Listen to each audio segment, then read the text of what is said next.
بسم اللہ الرحمن الرحیم۔ ناظرین محترم السلام علیکم ورحمۃ اللہ وبرکاتہ۔ ناظرین محترم، سورہ رحمان کی تفسیر ہم سماعت فرما رہے تھے۔ یہ سورہ رحمان کا آپ 8واں پارٹ سماعت فرما رہے ہیں۔ آیت نمبر 31 یعنی 31 نمبر آیت سے آج ہم آغاز کریں گے۔ اللہ رب العالمین ارشاد فرماتا ہے، بسم اللہ الرحمن الرحیم، سنفرغ لکم ایھا الثقلان فبأی آلاء ربکما تکذبان۔ یہ آیت نمبر 31 اور 32 ہم نے آپ کے سامنے تلاوت کی۔ اللہ پاک فرماتا ہے، اے جنوں اور انسانوں کے گروہ، ابھی ہم تمہارے حساب کا قصد فرمائیں گے تو تم دونوں اپنے رب کی کون کون سی نعمتوں کو جھٹلاؤ گے۔ اس آیت میں اللہ تعالیٰ نے جنوں اور انسانوں کو خوف دلاتے ہوئے ارشاد فرمایا کہ اے جن اور انسانوں کے گروہ، ان قریب ہم تم سے حساب لینے اور تمہیں تمہارے اعمال کی جزا دینے کا قصد فرمائیں گے۔ یاد رکھیں، شرعی احکام کے مکلف جس طرح انسان ہیں، اسی طرح جنات بھی شرعی احکام کے مکلف ہیں۔ مفسرین نے جنوں اور انسانوں کو ثقلان فرمائے جانے کی مختلف وجوہات بیان کی۔ ان میں سے 3 وجہ آپ سماعت فرمائیں۔ پہلی وجہ، زمین پر موجود دیگر مخلوق کے مقابلے میں صرف جنوں اور انسانوں کو شرعی احکام کا مکلف بنایا گیا ہے، ان کی اس عظمت کی وجہ سے انہیں ثقلان فرمایا گیا۔ دوسری وجہ، زندگی اور موت دونوں صورتوں میں زمین پر ان کا وزن ہے، اس لیے انہیں ثقلان فرمایا گیا۔ تیسری وجہ، انہیں ثقلان اس لیے فرمایا گیا کہ یہ گناہوں کی وجہ سے بھاری ہیں۔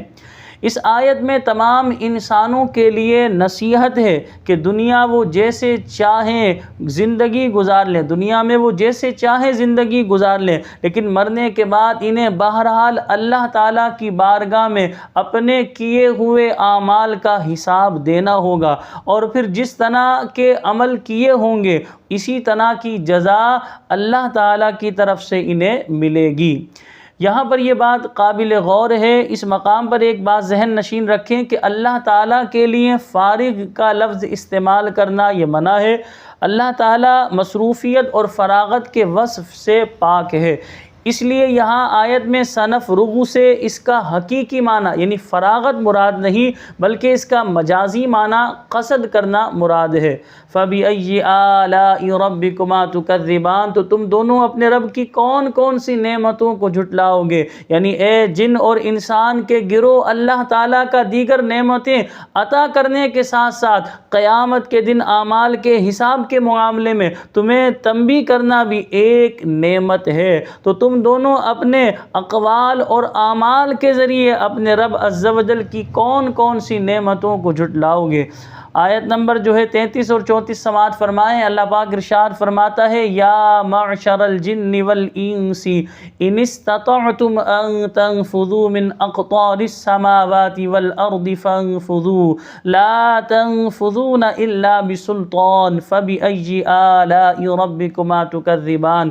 اے جنوں اور انسانوں کے گروہ، اگر تم سے ہو سکے کہ آسمانوں اور زمین کے کناروں سے نکل جاؤ تو نکل جاؤ، تم جہاں نکل جاؤ گے وہاں اسی کی سلطنت ہے، تو تم دونوں اپنے رب کی کون کون سی نعمتوں کو جھٹلاؤ گے۔ اس آیت میں اللہ تعالیٰ نے جنوں اور انسانوں سے خطاب کرتے ہوئے فرمایا کہ اگر تم میری قضا سے بھاگ سکتے ہو، میری سلطنت اور میرے آسمانوں اور زمین کے کناروں سے نکل سکتے ہو تو اس سے نکل جاؤ اور اپنی جانوں کو میرے عذاب سے بچا لو، لیکن تم اس بات پر قادر ہی نہیں ہو سکتے، کیونکہ تم جہاں بھی جاؤ گے میری سلطنت ہے۔ یہ حکم جنوں اور انسانوں کو عجز ظاہر کرنے کے لیے دیا گیا ہے۔